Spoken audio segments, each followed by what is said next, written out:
Welcome into the Atlanta football party. I'm Jarvis Davis. Coming up on today's show, maybe James Coley was a good hire.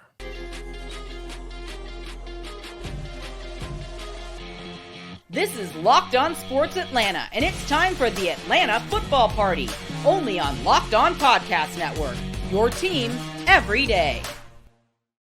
Welcome into the Atlanta football party, your home for the best Georgia Bulldogs football talk. It's local insight you can't get anywhere but right here at Locked On. I'm your host, Tenitra Batiste. Alongside me are Jarvis Davis and Brian Gebhardt. Today's episode is brought to you by FanDuel. Make every moment more. New customers get $150 in bonus bets with any winning $5 bet. That's $150 if your bet wins. Visit FanDuel.com/locked on to get started. The Atlanta football party is also part of the Locked On Podcast Network, your team every day. Guys, it's underwear Olympics time, so we'll talk about which dogs can level up in Indy ahead of the 2024 draft, and another day, another replacement on the sidelines for Kirby Smart. But are we pleased about how Kirby Smart has backfilled some of the openings? We'll also talk about that and how the Kirby Smart coaching tree is doing it in creating its own tree.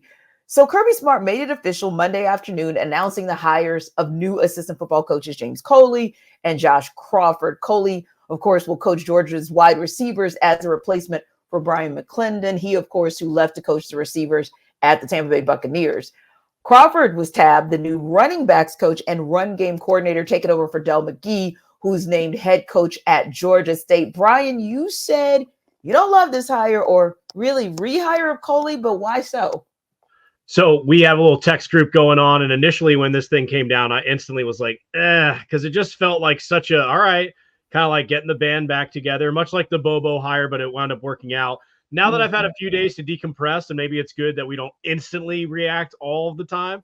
Yeah. It's kind of like, okay, I don't mind him as the wide receiver coach because before he was here as the offensive coordinator, and when he was, it was lackluster. It just wasn't up to par and wasn't up to snuff, especially with the defenses that Georgia had at that time. So given the experience that he's had in the past, and since he's left Georgia, since he's left this coaching staff, because he was part of that original Kirby group in 2016, and then obviously serving as the OC in 2019. So him coming back, I think now, I don't hate it as much as I did the other day. It's still not like overly thrilling, but I think it's like a solid hire. And I also think that Kirby may have known that BMAC was looking elsewhere or looking at different opportunities.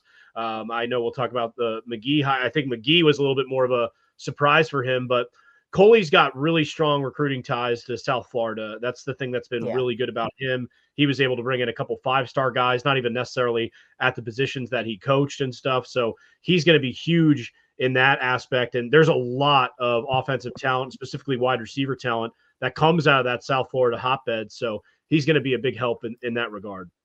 And to add to that, I think Brian, you're onto something because I initially in our little text group, I was thinking like, okay, yeah, you hire one of your boys, okay, I get it. But now when you look at the total landscape of those hires, you kind of look at it from a recruiting standpoint. Yeah, it's a matter of being able to touch certain guys because Coley is really good down there in South Florida. That's where his home is, and we already know what he's been able to do when he was at Georgia from a recruiting standpoint and bringing in certain guys and bringing in guys like Miko Hardman and all those stuff. So what he was able to do back then, you think that Kirby is now trying to build like a roadmap, right? Georgia is a national brand. Of course, yeah, you want to keep guys in the state of Georgia, but now Kirby is trying to get his footprint to be able to establish himself, especially with Coach Williams, who they hired as the DB coach with Fran Brown. He came from USC out there in California. So we understand what the recruiting bed is out there. So you're talking about South Florida, you're talking about, California. Kirby is trying to build a master plan here. And I think he started it with hiring a guy like James Coley. And I think when you look at that hire as well, you're thinking about the fact that he's someone who embraces that whole recruiting piece. And we've talked about that before. It's a lot. That's a heavy burden on a head coach, especially in the days now when we know it's not just about recruitment, but it's about retention. And how easy is that conversation to have when you have those connection points, the way, say, a James Coley does, And it makes that life that much easier on Kirby Smart, especially if now he's out here having to recruit and backfill for positions on the sidelines. And on top of that, you want him to be focused and responsible for recruiting and retaining for players who are going to hit the field, and then having to do it in a competitive space. To your point, Jarvis, and to your point, BG, as well, now that you have Florida State, a good Florida State team back in the mix, you'd like to see those players strongly consider going out of state and coming to Georgia. So yeah, I think to have him on that recruiting trail, knowing that he's been effective in the past and knowing even how that landscape continues to change, I think that's a great point that you guys both make. But then I think the earlier point that you made, even though, like you said, BG, it may have been instant reaction, but I mean, reaction nonetheless that had a good salient point of, hey, is this the same thing? The same thing? The same thing? Is this Groundhog Day? And Jarvis, it kind of made us ask in our text chain, is this another situation where Kirby Smart's kind of doing the same thing as Nick Saban when he started hiring guys like Lane Kiffin? And it was sort of like redemption tour, or sort of like, hey, come here and elevate your stock to 10, and then let's see where it takes you from there. Do you feel like that's a situation where, as Kirby Smart, because I don't know that we believe that this is the last of the departures, because we know things are shifting where all the time we get shots, like the Sean Elliott departure, right? So that means that there could still be some Georgia coaches who depart in the not so distant future. And do you kind of see Kirby Smart going down that road like maybe a Nick Saban did with, say, a Lane Kiffin type coach? Or situation? To be honest with you, I think we'll see, because I think he kind of went outside of the box with the Todd McConkey hire. I think we got to give him a little bit more credit than he deserves, a little bit more credit than he's getting when it comes to hiring those outside of the box guys, because Todd McConkey, he was known before he came to Georgia, he was known for passing the ball a lot.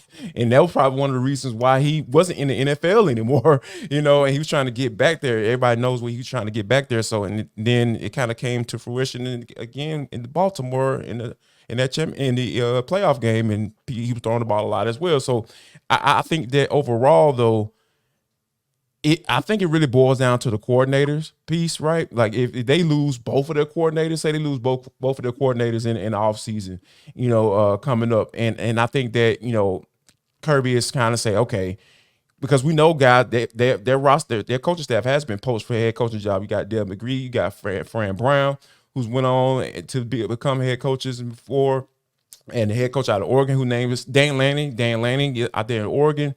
So all of those, he's used to those coaches being poached. I think right now, if you ask me if he would hire a guy like Lane Kiffin, I don't think he would do it.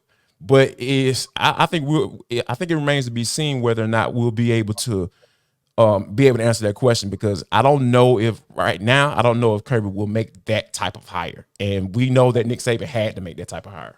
And Brian, it might come down to, and what Jarvis just said, I mean, literally, it must have been in his head, because I was just thinking it may come down to a have to versus a want to, because sometimes timing is everything. So that could be the situation, Brian, as well, that kind of brings a James Coley back to the fold, because at the end of the day, we're like, weeks, maybe 3 weeks away, if that, from spring game. So you're looking at a timing situation that might dictate that as well.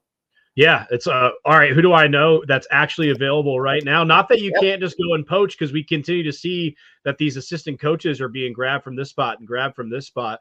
I wanted to touch on the point that Jarvis made about Todd Monken. Like, that wasn't out of the box hire for Kirby, and look what it led you to. 2 national titles. You know what I mean? So I think this year is going to have such a big impact moving forward in terms of what they might do on offense. It was a really good year offensively for Georgia, and unfortunately they came up short. But if you get to that situation again and you fall up short in an SEC championship or one of these early playoff games, and you're not right there again in the Final Four or the title game, you might have to reassess, because Georgia's at that level and has been now for a couple of years, where you have to have the best, like B+, A- on the offensive side in big situations isn't going to get it done. So I think that this year is really big for Mike Bobo. Not that he's like on the hot seat or anything necessarily like that, but just in terms of how you keep reinventing yourself on the offensive staff moving forward. Yeah, and I think, like you said, not necessarily on the hot seat, but with an Ohio State right there nipping at your feet as far as where we are pre-season, right? You've got to be ready to go toe-to-toe with them, not just on the defensive side of the ball, but we know what the college football game has turned into, no different than what the NFL game has turned into. And that's what Ohio State kind of showed you. They were that kind of offense last year. I think they're going to be that kind of offense again this year. And again, yeah, you have 12 teams that are going to be in this college football playoff, but ultimately you're kind of looking at the one or two teams that you kind of feel like are going to be there with you at the end of it. And how do you stack up toe to toe with them, both with the players that you put on the field, the product on the field, but also the coaching staff around them to make sure that they're in position to win. When we come back, we're going to go between the hedges, but we're going to go between the hedges going to the Midwest, and we'll talk to you guys and tell you a little bit more about what that means when we come back. This episode of our Atlanta Football Party is brought to you by FanDuel. Now, you get your buckets with your first bet on FanDuel because it's America's #1 sportsbook. What does that mean? Right now, new customers get $150 in bonus bets with any winning $5 bet. That's $150 if your bet wins. And listen, if you're looking around Atlanta, the last couple of days, it's been absolutely gorgeous. So I'm sure you've been out and about, and that also means spring is coming. So what does that mean? New wardrobe, maybe get back in the gym. You might just need a few extra bucks. How do you get it? With FanDuel. $150 is what they're offering on bonus bets with any winning $5 bet. And that, of course, is if your bet wins. So you can bet on all your favorite NBA players and teams with quick bets, live same game parlays, exclusive props, and more. You know, the Nuggets are coming up in the Western Conference in the NBA, and part of that is because of the play of Kentavious Caldwell-Pope, former Dog. So don't forget to bet on all your favorite NBA players like KCP and teams like the Nuggets with quick bets, live same game parlays, exclusive props, and more. Just visit FanDuel.com/locked-on and shoot your shot. FanDuel, official sportsbook partner of the NBA. And one more thing, if you really, really want to get your bets good and ready and going, and you want to win that $150, you might want to look up top to the Minnesota Timberwolves because Anthony Edwards is absolutely destroying it in the NBA. Again, that's FanDuel, the official sportsbook partner of the NBA.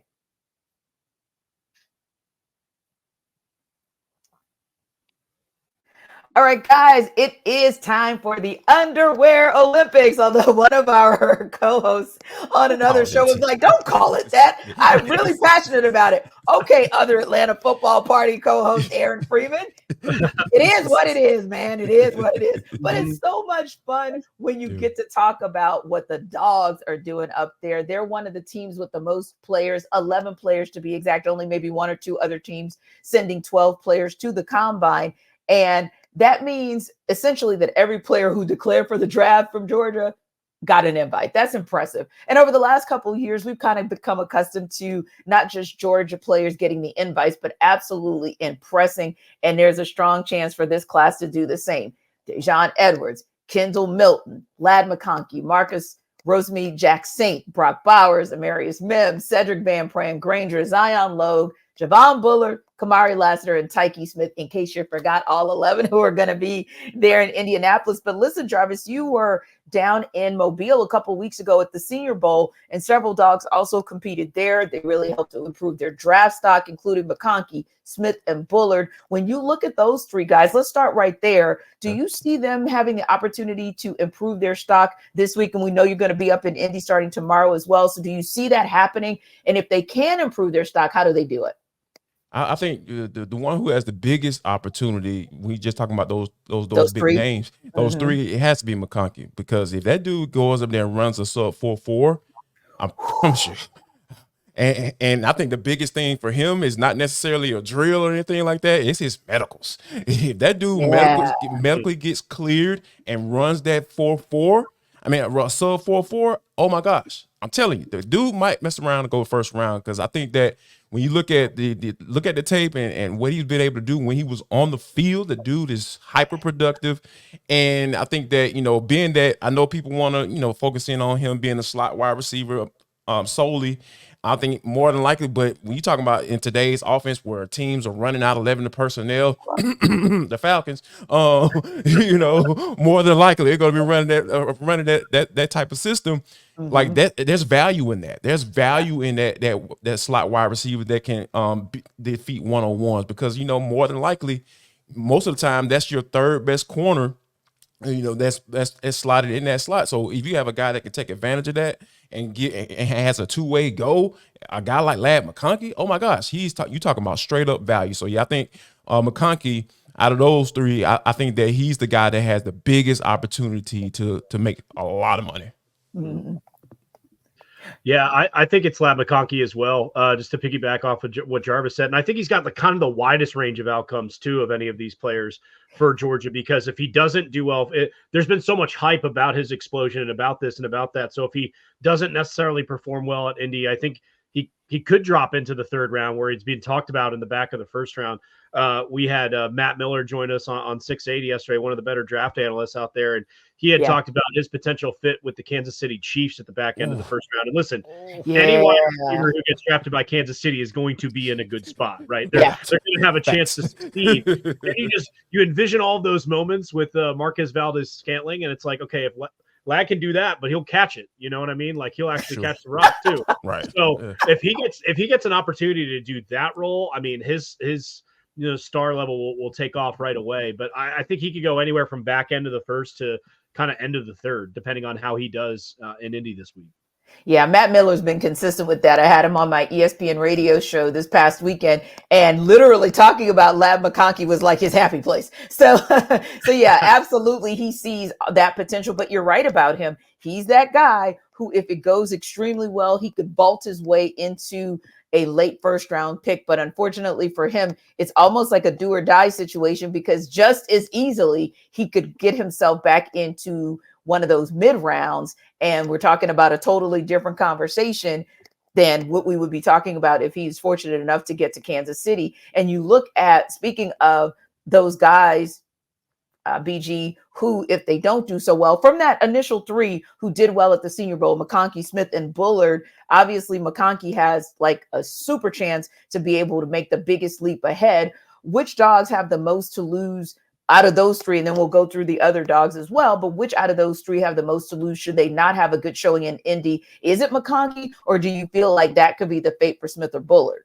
I think it's Tyke Smith, just based on the injury history that he's had too, because as much as Ladd has had the injuries, Tyke's might be even more extensive. And he's had moments and he's had different times, but when, the doctors get their hands on him, like, and checking it out and seeing everything, they might find something that winds up not being, and he's already kind of like, all right, is he going to be a special teams player? Is he a second string DB type? Like, what is his actual role? So I think that he would potentially have the biggest drop factor, if you will, out of that group of three that you gave me.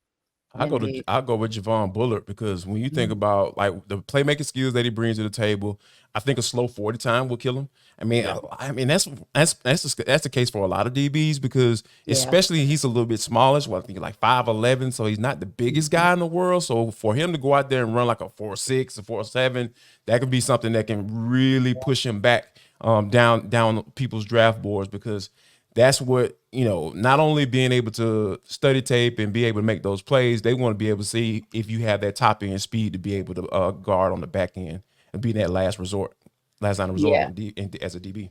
And let's go to some of these other guys, because a lot of what we've been talking about as well on our Atlanta football party, of course, talking Falcons and kind of talking NFL, is the run that's going to happen. You kind of have those three buckets where everybody feels the runs are going to happen. Obviously, the QB run is going to be first, and whoever goes first, second, so goes the rest of the draft for QBs. And then it's kind of a toss-up. Some believe that the O-line will be the next run of position players, and then some believe that the next run will be wide receiver, or really that group for the O-line. And then, of course, the next will be wide receivers. I'm of the mindset that I'm just going to go with O-lineman for the sake of this conversation, right? Mm-hmm. Although you could make the case that the wide receivers will be, but because of the O-lineman that the Dogs have at the table, I want to talk about them first. So Jarvis, you got Amarius Mims, you got Sedrick Van Pran-Granger, and it's interesting because those guys also have the opportunity to make the biggest leap. And when we talk about injuries, that's probably sort of the crucible that determines exactly what happens with either one of them. But kind of where do you see them in terms of which of those can make the biggest leap, or which one of those two, if it doesn't go well in Indy, might take that step back for draft?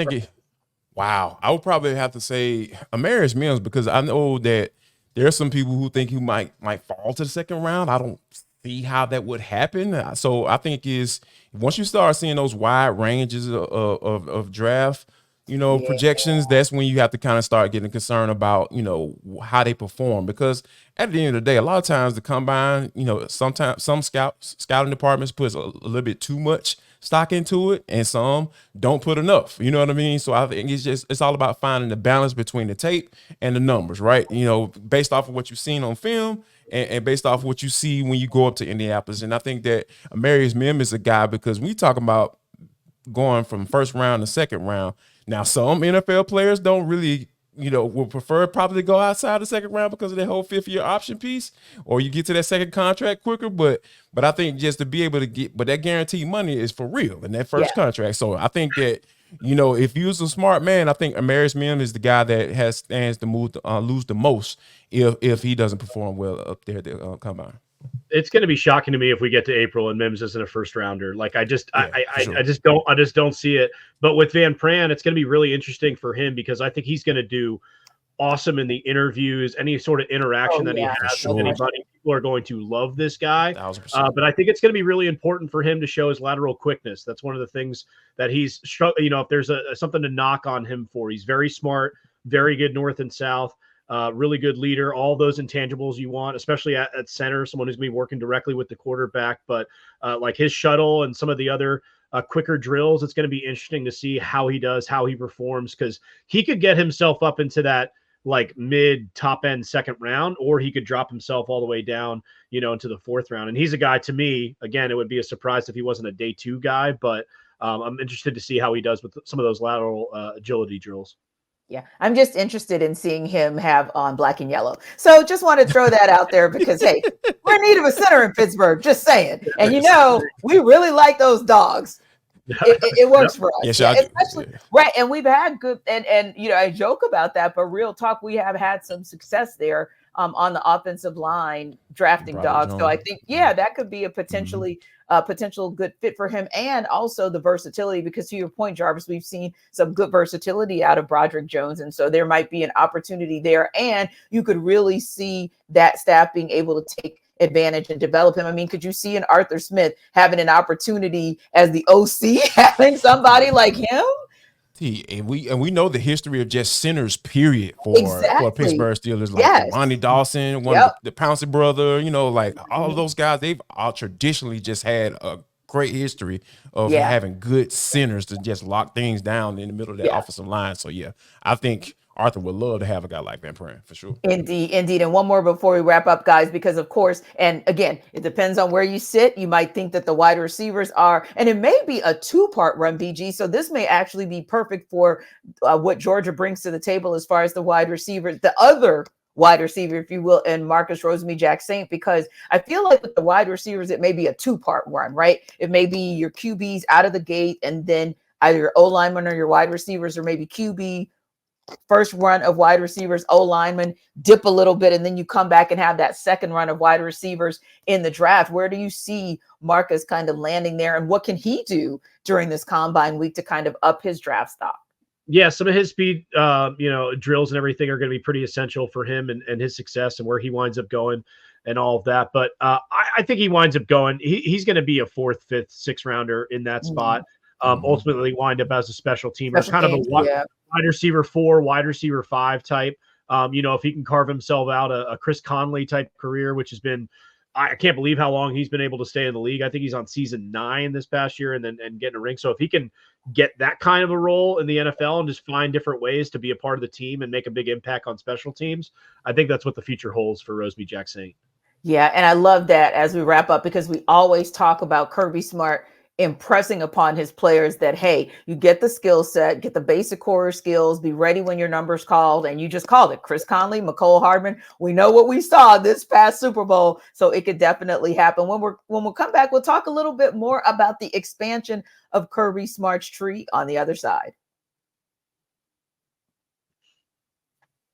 This episode of our Atlanta Football Party is also brought to you by Game Time. It's the fast and easy way to buy tickets for all the sports, music, comedy, and theater events near you. And right now, all users get $100 off when they buy a big game ticket with code VEGAS100 with killer last minute deals, all in prices views from your seat, and their best price guarantee. Game Time takes the guesswork out of buying tickets. So what if you're like me and there is a new edition residency in Las Vegas, right? It started off with just like 6 dates, but now allegedly, reportedly, there are going to be more. I might want to pull up on Vegas at the last minute and see if I can go. And I probably need to buy a ticket with Game Time. I purchased one before for a football game, and I can tell you can get a last minute ticket really quickly and easily using their flash deals, their zone deals. It's a good look. They also have a lowest price guarantee, event cancellation protection, and job loss protection as well. You can see the view from where your seat is before you buy, so you know exactly what to expect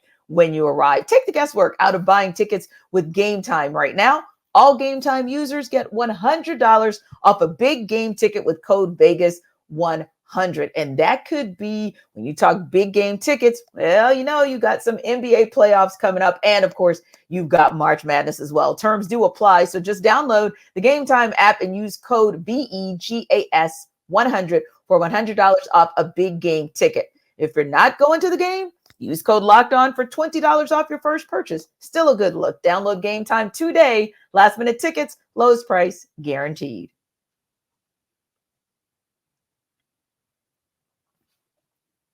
So as the world turns in college football, touchdown right here last week, of course, Sean Elliott parted ways with Georgia State to head over to South Carolina. Georgia State then announced last Friday, I believe it was, that Dell McGee was their new head coach, and they formally introduced him on Monday. Then we get a report from Matt Zenitz of 24/7 Sports that Dell McGee is once again leaning into his UGA ties, much like other coaches from the Kirby Smart tree have done, and is set to hire Jim Chaney as his OC and Kevin Schur as DC. Now, all three of those guys, of course, worked together at Georgia. Chaney served as the OC from 2016 to 2018. And was most recently hired as the offensive analyst for Texas A&M. Scherer was the outside linebackers coach for the 2016 and 17 seasons for the Dogs, and was recently the linebackers coach and interim DC for Georgia Tech. So, BG, what does this say about just how good and also how deep this Kirby Smart tree is? Man, these tentacles on these branches are getting long on this thing. Like they're everywhere. And it's just wild too. Like, Dell McGee going to Georgia State and all the ripple effects. Like, I can't believe we're still doing this. It's like the end of February and it's this coach going here and this coach going here and this coach going here. I think it just speaks to the relationships and what he's built up over time. With a guy like Chaney and Schur and Dell McGee, having been with Kirby for so long, he probably is picking his brain about it a little bit in terms of who might be a good fit for him at Georgia State, or if he's not, he's definitely talked to him over time in terms of, if I go here, what I'm able to do. And those are two guys with a lot of experience. I will say, so with Chaney coming over, he's 62, he's a little bit older, and not that guys don't coach into their 70s, but we talked about this a couple weeks ago. College coaching is a young man's game. So when they bring in Chaney, they got to have the next guy right away. Like, he's got to know who's taking over for him basically immediately, in my opinion. Like, you got to know who's going to be down there a year or two. But yeah, it just speaks to what Kirby's been able to build over the last couple of years, and people continuing to grab from that tree, like you said. Yeah.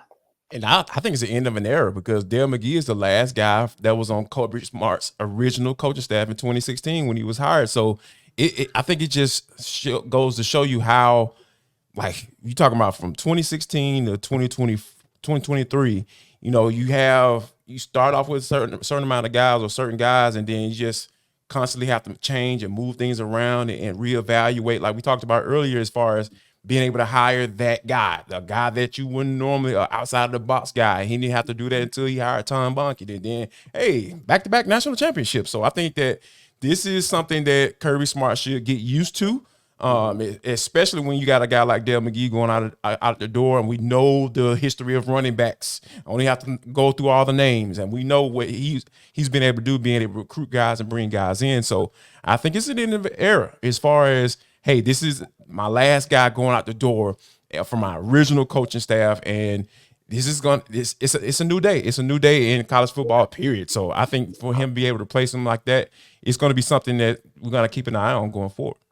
Indeed. And it's interesting because Dell McGee joined our buddies Andy and Randy over at 92.9 The Game just yesterday, and he was telling Andy Bunker and Randy McMichael about some of the things that he'll implement. He said, a lot of it is his head swimming, because he actually had some obligations this past weekend. So he's just now even starting to kind of build on his coaching staff. It's been such a whirlwind for him just getting the job Friday. But like he said, had other obligations. I think he's from Columbus, Georgia. So he had some obligations. Yeah. So he had some obligations there. So yeah, he has his work cut out for him. But he talked about the fact that there were so many great things that he learned under Coach Kirby Smart, like 2 drills and things that he wants to implement into his system. So I think we talk about the coaching staff, but also and the tree, and how the tree and the branches are kind of extending really even beyond the state of Georgia. But I think also it's not just the people themselves, but some of the systems that they're implementing. Kind of, we've talked for so many decades about the Nick Saban way. I think now the conversation's turning to the Kirby Smart way of doing things on the sidelines and on the field as well. So it'll be interesting to see so many. I think we're going to, as we cover Georgia State this upcoming season, I think we're going to see so many things that make us smile and go, yep, that's what Kirby would do. Yep. It looks like something we've seen in Athens over the years. So listen, we appreciate you guys for stopping by the Atlanta Football Party, your home for the best Georgia Bulldogs football talk. Like and subscribe to our YouTube channel, and we're free and available wherever you download your podcast. Come back for the Atlanta Basketball Party tomorrow.